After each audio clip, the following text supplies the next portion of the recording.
Here we are, all ready to take you down to Pine Ridge for another visit with Lum and Abner, brought to you by the makers of Horlicks, the original malted milk. The ease with which it can be digested by the impaired or delicate system makes Horlicks malted milk a wonderful food drink for invalids and convalescents. This easy digestibility is the result of Horlicks' special process of modifying full cream milk with the nutritive extracts of wheat and malted barley. Horlicks is nourishing, energy-giving, just the kind of food the sick person needs to give him strength and aid recovery. Horlicks is a delicious drink, too. Its fine, rich flavor does not grow tiresome, even when Horlicks is regularly included in the diet. A glass full of Horlicks malted milk can be easily and quickly prepared by simply mixing with water. It isn't necessary to add any flavoring or ordinary milk. Just use sufficient of the powder to bring out the wonderful flavor and aroma. Horlicks malted milk can be obtained, in either natural or chocolate flavor at your druggist. And now, let's get ready for Lum and Abner. When Lum and Abner announced over the party line a few days ago that they were opening up a matrimonial bureau in Pine Ridge and offering free advice on domestic problems, little did the old fellows realize the enormous response that they would receive. For the last few days, they'd been swamped with letters from everywhere, subscribing to their service and seeking their advice on domestic problems. As we look in on Pine Ridge today, we find Lum and Abner over at Lum's house, where they've been busy all day answering letters. Listen. Here's one from Crawfordville, Indiana. Crawfordville. Gentlemen, I heard you talk over the party line the other day, and you said you would help those interested in matrimony. Please help me find a nice young man who would make me a good husband. Well. I prefer a man who lives in the city and would like a tall brunette, but would consider a short blonde. She ain't very short, you then. No. I am enclosing a picture of myself. I am 5 foot 1 inch tall. Let me see your picture. Yeah, that's it, right there. Mm-hmm. All right, pretty, ain't she? Yeah, no, she oughtn't to have no trouble finding her man. And she goes on here, said, I am 18-year-old and graduated from high school. Well. I can cook and take care of a house. Huh? Well, that's what it says here in the letter. Oh. Please find me a young man as soon as possible. Miss L.R.L.B. it is. Yeah, put that over there in that stack. Yeah. Hey, it's mostly women folks wanting to get married. Yeah.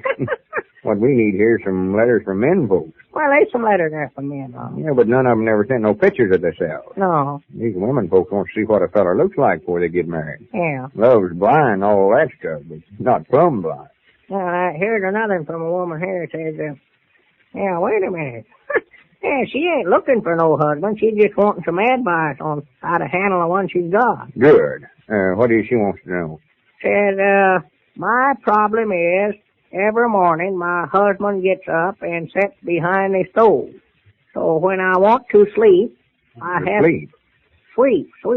When I want to sweep, I have to sweep around him. Could you tell me how to make him move? Yours very truly, L.R.A., East Peoria, Illinois. Well, that ought to be easy. Yeah, sure. She just ought to get up early to do her sweeping. She ought to have the house cleaned up for her when he gets out of bed. And she ought to take that broom and use it on him instead of the floor. Whop him once. Well, maybe that's the reason he gets back there, so he can keep the stove between him and her. Yeah, I know just how he feels. I've got behind him myself. I've had Elizabeth chase me around the stove trying to swing a broom at me. Well, the way this letter sounds, she ain't mad at him, though. He's just in the way back there. Yeah, well, of course, maybe the backside of the stove is the warmest, too, you know. She could take and turn the stove around then, so the back of it be in front. Yeah. Or she could put 2 front doors on it, and then there wouldn't be no back to it. But that'd be a lot of bother to put herself to, though. Yeah, let's see. She could make him do the sweeping. Reckon he'll come out to eat? Huh? I say, you reckon he'll come out from behind there to eat? I don't know. She never said there in the letter. Well, I just thinking now, she might sort of coax him out with his breakfast, you know, sort of toll him out from behind there like you would a cat with a saucer of milk, you know. I don't know as I ever heard of a problem like this before. A feller just gets in back of a stove right away and won't come out tall. Yeah, bet you I'd get him out from behind there. I'd build such a fire in that stove to where he'd have to move it. Yeah, it'd be too hot for her to sweep back there then. Yeah, that's right. Let me see that letter. Yeah, that's got me stumped. I don't know what to do. Well, we've got to figure it out some way.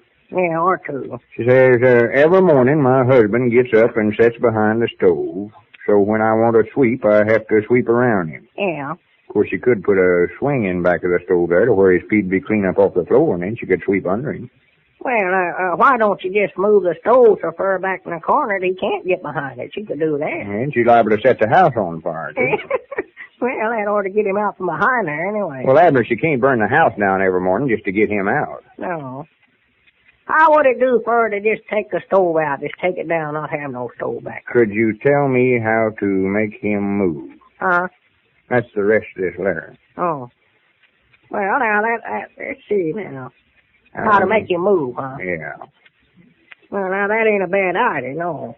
If they could move into a house with round rooms in it, why, then there wouldn't be no corners for him to get back in. They could do that. Who ever heard of a house with round rooms in it? Well, I did. The roundhouse down there in the railroad yard at the county seat. Well, people don't live in them, Abner.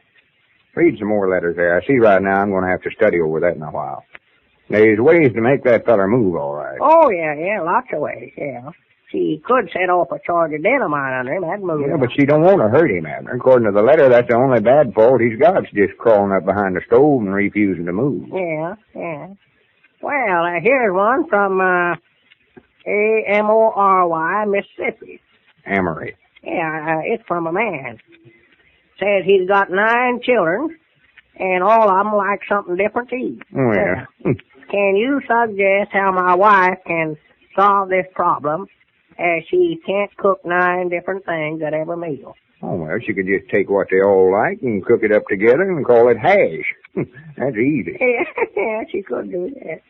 Well, let's see, here's a feller from San Antonio, Texas. Well, well, you read this, Lum. I can't make out that right now.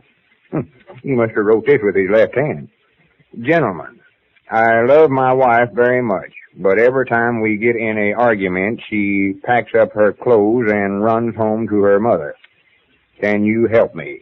Yours truly, John J.W. Yeah, well, Elizabeth used to do the same thing when we was first married. You ought to be able to help him then. What did you do? Why, well, I just had her mother come live with her. That stopped it for a while. For a while? Yeah, and then finally, well, her and her mother both packed up and left. Well, quit you, huh? Well, they thought they had, but I just packed up and went with them. Yeah, we lived with her folks for about 2 years there. Well, I ain't going to tell this feller down there in San Antonio to do that. Well, no, I wouldn't lead them. No. Elizabeth's folks wouldn't want perfect strangers to move in on them that way. No. Besides, they've been dead for years, yeah. Well, I'd love to help this fella. I feel kind of sorrowful for him. Well, I tried everything to break Elizabeth. But the best way is to just let them go. They'll come back. They'll break themselves of that habit if you just not pay no attention to them.